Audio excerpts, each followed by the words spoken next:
Welcome back. Today we're going to do a quick one on the CVJ Aria.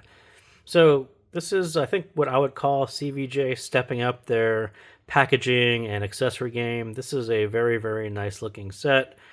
It retails for somewhere between $70 and $80, and right about now during the holiday season with lots of sales going on, I think it's actually going to be closer to 70 than it is going to be 80. But I've seen it at both prices, but it appears to be dropping towards 70 as we get into more sales. So two sets of tips in their cool little new tip case. I don't know if they've actually used this one before. It's the first one for me, but kind of an open sides, but top cover. Pretty cool, right? I think the actual tips themselves are probably the same ones they've actually used. They just added a new case, which is actually pretty nice. This is something that you've seen before. They've actually used that one before. These are the swappable, replaceable nozzles, the tuning nozzles, and you can kind of see how they call them. They're kind of, let's see if we could focus in on that, or maybe not. So one says instrumental. So the silver is instrumental. The blue is popular, which is the one I tended to use, and the I think that says equilibrium. So equilibrium is probably supposed to be balanced. So the gold is supposed to be balanced, but something like that. So the cable is also very, very nice. So this is a 4-core cable. It looks very much like your standard upgrade cable. If you were to purchase a third-party cable from AliExpress, it would look something like this. So quite nice that CVJ is throwing in a very, very nice-looking 4-core cable. It is quite a light catcher as well, and it is modular as well. So you do get the 4.4 and the 3.5, and you get the little Velcro band. So again, all of this is a very nice package around this set, which is Aria, and it is a single dynamic driver. It does say Aria on the side. It does have kind of some graphics on there. Another thing to note, which I just missed on, is the cable itself is actually the standard 2-pin, so you don't have that little block there. So this one slides in almost really flush, and if we look at it kind of flush, you'll see what I mean, and you don't have that little gap that you would get on a normal cable. So this one goes right in. You can kind of see there's no real gap between the cable and the shell. So that's what these are. These are the standard 2-pin. If you go to buy an upgrade cable, typically you'll see the little block here, which is better for a recessed style 2-pin, but you can kind of see they actually used a slightly recessed 2-pin, and this one kind of fits fine. So again, really small detail there, but really nicely executed by CVJ on Aria. So yeah, I'll say that that's kind of a general thing going on with this set, and we'll talk more about what is going on with this one right about now. So what is it? Like I said, it is a 10 millimeter nano crystal coated dynamic driver, 3 tuning nozzles, aluminum alloy shell. So this one is a metal shell, and I already missed that. But yeah, it's a nice aluminum shell. So metal build, but lightweight because it's aluminum alloy. And reasons why I like this one: has really clean, sharp mids, better weight than you're expecting. Dynamic driver mids tend to be a little bit more veiled, especially in a more of a V-shaped tuning. They tend to be quite a bit more veiled. Not so when the tuning reveals open mids that sound more transparent without cutting the lower mids. So that's a lot of, I kind of just briefly talked about what's actually going on. And when you look at this bass curve, you're used to seeing the Harman curve, right? Big sub bass. They dip the mid bass, so you get very clean mids. This is sort of the opposite. It's sort of revealing the mids by using a lower bass shelf, but adding the weight where it should be, right in the mid bass, and not having a whole lot of sub bass, which is going to cloud and veil your mids. So a different style. And once again, I sort of give CVJ credit for trying this style of mids and bass, because it actually does work really well. It's really nice to have a set that has nice big open mids, and you can look at that and say, well, those are going to be super muddy, but we'll kind of talk about the balance here. This does add the kind of the lower mid weight, but then on top of that, you have this a little bit extra treble. So you're actually getting a full lower mid with the sharpness from a little bit of extra treble, and the two kind of combine into a very clear sounding midsection and vocals, and it sounds very open and almost transparent. So yeah, I think CVJ did a really, really nice job on this tuning. I would probably make a couple tweaks to it because I like to listen to it at a little bit more volume, and this is kind of hanging out there a little bit. But I do think that they kind of nailed the balance here and kind of got a lot of things right on this one. So it's a cool graph, right? Is it mid-centric, right? A lot of mid-centric sets kind of do this. You kind of want to tuck the bass, have this a lower rise, and have the treble to be a lower rise, and that kind of brings your mids forward. That's a very mid-centric sounding set. This one is not quite, because you're getting a little bit extra boost here and a little bit extra boost here. So I would call it more of a shallow V. It's really not far though from mid-centric. I would call it a fun mid-centric. It's a mid-centric with a little bit more engagement is how I would call it. I do think CVJ did a nice job of putting out a set that brings something different to the price point.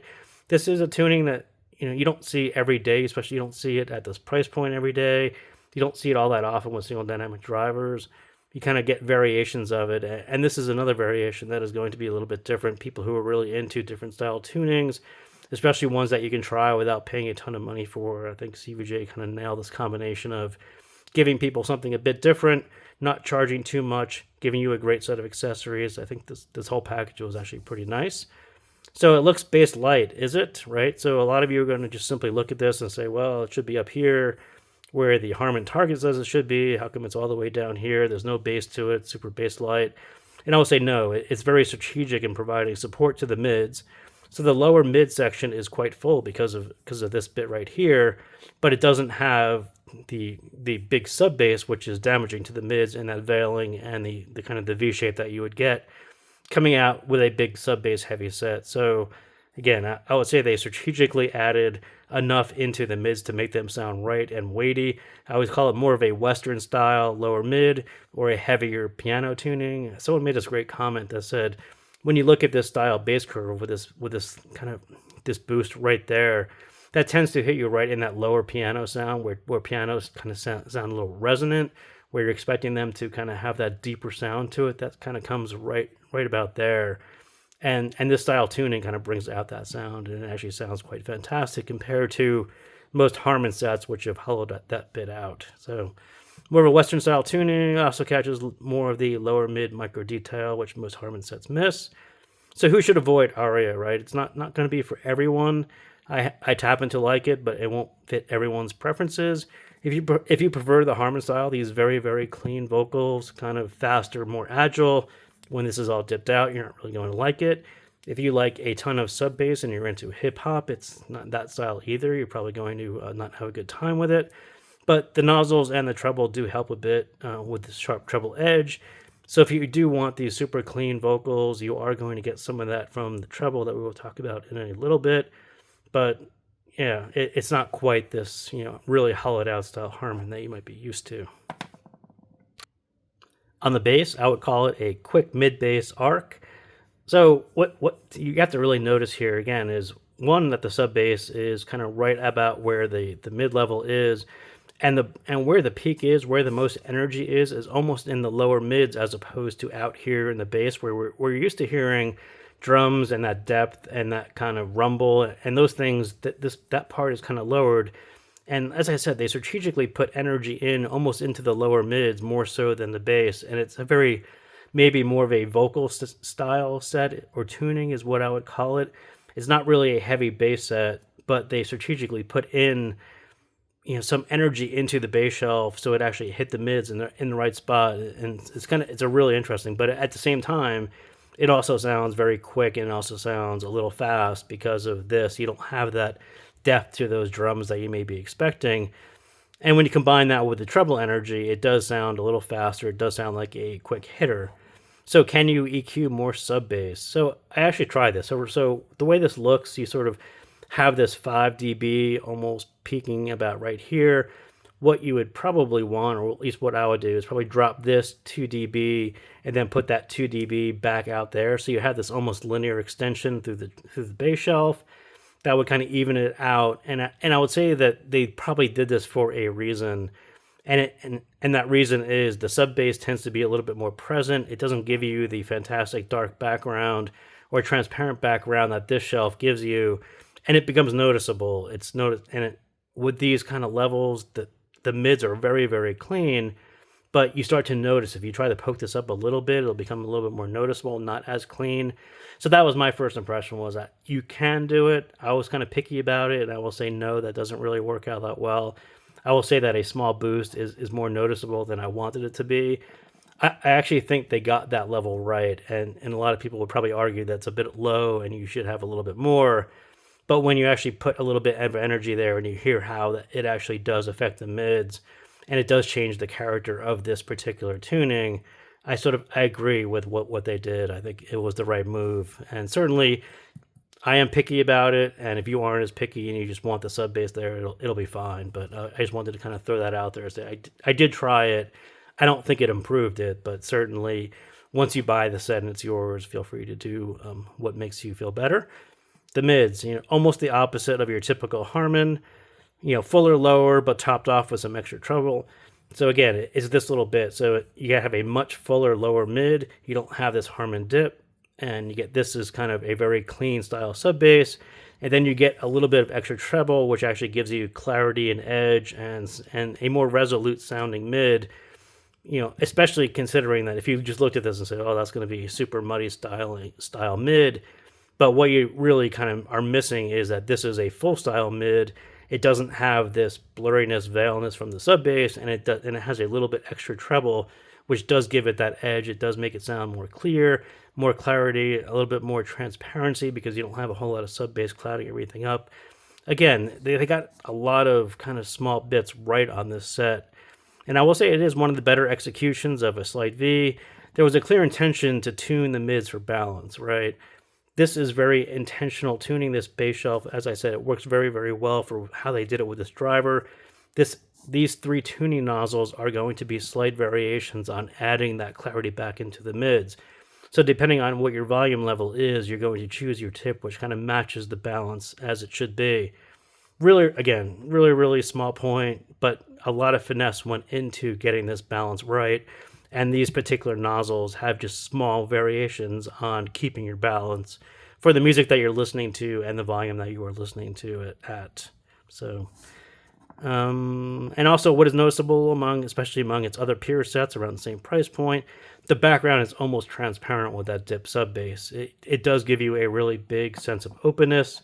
The mids sound clearer. They pop, pop in front a little bit. They sound a little bit more vivid because you don't have all that stuff in the background that's kind of softening it up. Again, very, very nicely executed mids. And the treble, I would say normally I'm not a nozzle guy. Like these are the replaceable nozzles, but you're going to have to try them on this particular set. The tuning is very tight. Like I said, there is a really tight balance between this bass shelf and the amount of treble that has to sit on top of the mids. They gave you three options, which are very, very nice and very tight. You can kind of see how close each one. And normally you would just say, well, they gave you three nozzles, but they don't make any difference because they're so close together. Not true on this set because this is barely a 5 dB, and this is kind of exactly the same 5 dB. 1 or 2 dB is going to make a difference on this set in this particular configuration on this driver. So do try the nozzles.